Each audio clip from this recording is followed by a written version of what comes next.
جی کتاب کا سبق مد کا بیان پڑھیں گے. بسم اللہ الرحمن الرحیم.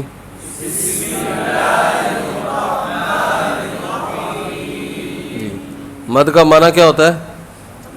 ہاں کھینچنا. اور اصطلاحی تعریف حروف مدہ یا حرف لین کی آواز کو اس کی اصلی مقدار سے تھوڑا سا زیادہ کھینچنا، یہ مد ہوتی ہے. پھر مد کی مقداریں ہیں کہ اس کو کتنا الف کھینچنا ہے، کتنی حرکتیں کھینچنا ہے، وہ مقدار ہے. جی اور مد کے لیے محل مد اور سبب مد دونوں جمع ہوں گے تو مد ہوتی ہے. ٹھیک ہے. محل مد کیا کیا ہیں؟ حروف مدہ اور حروف لین. حرف لین پہ مد ہوتی ہے اور کہاں مد ہوتی ہے؟ حروف مدہ پر. تو حروف مدہ کتنے ہیں؟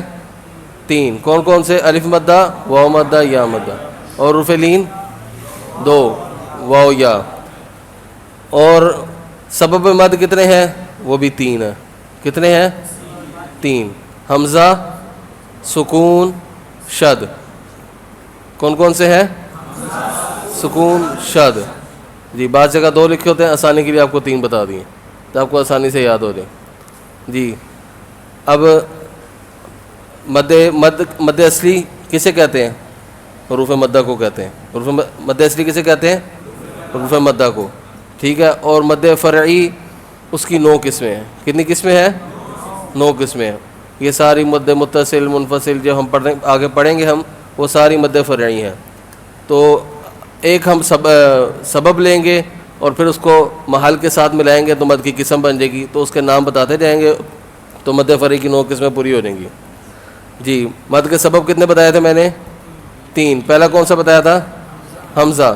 جی حروف مدہ کے بعد حمزہ اسی کلمہ میں ہو تو اس کو مد کو کیا کہتے ہیں؟ مد متصل. مثال اس کی اذا جاء، پڑھیں. جی جاء حمزہ جاء کا ہی ہے. ٹھیک ہے. حرف مدہ کیا ہے یہاں پر؟ الف مدہ. اور اس کے بعد حمزہ اسی کلمہ کا ہے. تو یہ مد کون سی ہے؟ مد متصل. جی اب دوسری قسم مد فرعی کی. حرف مدہ کے بعد حمزہ دوسرے کلمے کا ہو. حرف مدہ کے بعد دوسرے کلمے کا ہو. اس کی مثال اِنَّا أَعْطَيْنَاكَ الْكَوْثَرَ.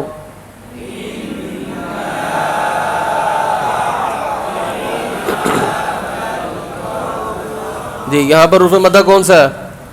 الف مدہ. حمزہ کون سے کلمہ میں ہے؟ دوسرے کلمہ میں. تو یہاں کون سی مد ہو رہی؟ مد منفصل. جی اب سبب شد ہو تو مد کی 2 قسمیں بنیں گی. سبب شد ہو تو مد کی جی حرف مدہ کے بعد شد کلمہ میں ہو. حرف مدہ کے بعد ہاں کلمہ میں ہو تو اس مد کو کہتے ہیں مد لازم کلمی مثقل. مد لازم کلمی مثقل. مثقل شد. ٹھیک ہے. شد کو مثقل جیسے نون ثقیلہ، نون خفیفہ پڑھتے ہیں. جی اس کی مثال لکھ لیں وَلَا الضَّالِّينَ.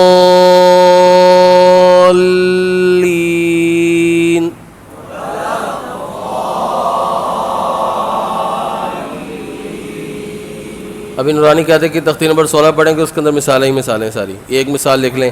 ابھی ادھر حرف مدہ کون سا ہے؟ ضاد کے بعد الف مدہ اور اس کے بعد لام پر شد ہے نا. تو یہ مد لازم کون سی ہوگی؟ مد لازم کلمی مثقل. اب دوسری قسم مد لازم حرفی مثقل.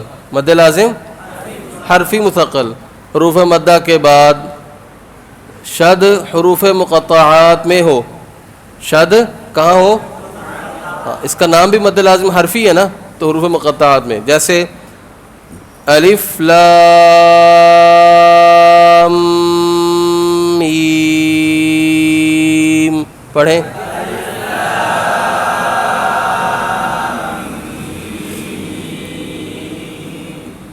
اس مثال میں کہاں ہے؟ لام پر جو مد ہے.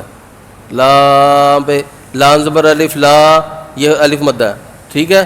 اور میم کے اوپر آگے شد آ گئی تو یہ لام پر مد کون سی ہوئی؟ مد لازم حرفی مثقل. اب کون سا سبب رہ گیا مد کا؟ سکون. سکون 2 طرح کا ہے. سکون کتنی طرح کا ہے؟ ہاں سکون اصلی اور سکون عارضی. سکون اصلی ہو تو مد کی 3 قسمیں ہیں. سکون اصلی ہو تو مد کی 3 قسمیں ہیں. پہلے اس کو لکھ لیتے ہیں, پھر سکون عارضی ہو تو مد کی 2 قسمیں رہ جائیں گی. جی سکون اصلی کی قسمیں, جی مد لازم نام لکھ لیں پہلے, پھر آپ کو تعریف بتاتا ہوں. مد لازم کلمی مخفف, مد لازم کلمی مخفف, حرف مدہ کے بعد سکون کلمہ میں ہو, حرف مدہ کے بعد کلمہ میں ہو. اس کی مثال تختی نمبر 9 میں آ گئی. آنا, جی آل کھڑی زبر میں کون سا حرف مدہ ہے؟ الف مدہ. اور آگے لام ساکن, یہ سکون اصلی ہے. سکون اصلی کا مطلب ہے وقفاً پڑھیں وصلاً پڑھیں, ہر حال میں ساکن ہی رہتا ہے, تو یہ ساکن ہی رہتا ہے. ٹھیک ہے, تو اب یہ کون سی قسم ہے مد کی؟ مد لازم کلمی مخفف, شد کی صورت میں نہیں ہے نا اس کا سبب, تو مخفف ہے. جی دوسری قسم سکون اصلی کی, حرف نام لکھ لیں, مد لازم حرفی مخفف, مد لازم حرفی مخفف, حرف مدہ کے بعد سکون حروف مقطعات میں ہو. ٹھیک ہے, اس کی مثال بھی لکھ لیں. یہ الف لام میم کی مثال لے لیں یا کوئی اور لے لیتے ہیں. الف لام میم کی مثال لے لیں, اور بھی میں آپ کو بتا دوں گا. الف لام, اس پہ کون سی مد تھی؟ حرف مثقل تھی.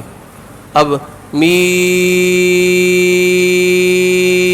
پڑھیں, تو اس میم میں کون سی مد ہے؟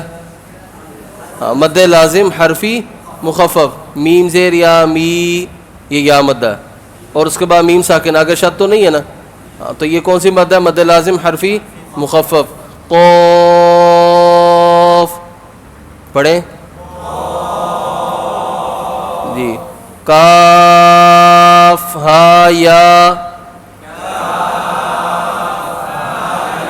تو یہ کاف پہ کون سی مد ہے؟ حرفی مخفف ہے. جی اب رہ گیا ایک قسم اور آ گئی, مد لازم لین. مد لازم لین, حرف لین کے بعد سکون اصلی ہو, حرف لین کے بعد سکون اصلی ہو. اس کی 2 ہی مثالیں ہیں, اور وہ حروف مقطعات میں ہی ہے. کاف ہا یا ہم نے پڑھ لیا, اس کے بعد عین پڑھیں, جی تو یہ عین, عین زبر یا, یا لین ہے نا یہ, تو اس کے بعد نون ساکن ہے, تو یہ حرف مدہ کے بعد سکون اصلی ہے, حرف لین کے بعد, تو یہ مد لازم لین ہے. اسی طرح سورۃ الشورى شروع ہوتی ہے, حامیم پڑھیں, عین سین قاف,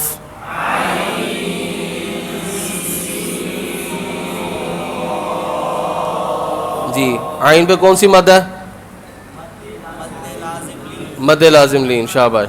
جی اب ایک سبب مد کا ایک سبب رہ گیا, سکون عارضی. یہ تو اس کا ہم نے بہت زیادہ اجرا کیا. جی حرف مدہ کے بعد سکون عارضی ہو, سکون عارضی مطلب وقف کی وجہ سے سکون ہو, حرف مدہ کے بعد سکون عارضی ہو, تو وہاں پر مد کون سی ہوگی؟ مد عارض وقفی. اس کی مثال سورۃ الفاتحہ کی ساری آیات کی ختم ہے, الحمدللہ رب العالمین کرتے ہیں نا مد. جی قل اعوذ برب الناس, حرف مدہ کون سا ہے؟ الف مدہ, اس کے بعد سکون عارضی ہے, وقف کیا تو ساکن ہوا ہے, اگر ملا کے پڑھتے تو ساکن ہوتا نہیں ہوتا, اس کو کہتے ہیں سکون عارضی. اور مد عارض لین 9ویں قسم اور آخری قسم سکون عارضی کی دوسری قسم ہے. جی حرف لین کے بعد سکون عارضی ہو, یعنی وقف کی وجہ سے ہو. اس کی مثال سورۃ قریش کے اندر, لإیلاف قریش, جی یہاں پر حرف لین کون سا ہے؟ یا لین, اور اس کے بعد شین پر سکون عارضی ہے, تو یہ مد کی کون سی قسم ہے؟ مد عارض لین. تو یہ مد کی 9 قسمیں ہوگی, تو اس کو خوب یاد کریں, اور جب ہم پڑھیں تو ان مدوں کا خیال رکھیں. کل ایک ساتھی سوال کر رہے تھے, یہ چھوٹی مد اور یہ بڑی مد, بڑی مد کو کیا نام ہے؟ متصل. تو تو بڑی مد جو مد لازم ہے ان کے نشان بھی بڑی مد والا ہوتا ہے، تو پھر وہاں غلطی ہو رہے گی. تو اس لیے آپ نام یاد رکھ لیں اور پھر اس کو جب مشق کریں سننے سنائیں تو اس کا اجرا کریں. ٹھیک ہے، آج نون ساکن اور میم ساکن قاعدوں کا اجرا کیا نا، اسی طرح مد کا بھی اجرا کریں گے نا انشاءاللہ. جزاک اللہ خیر.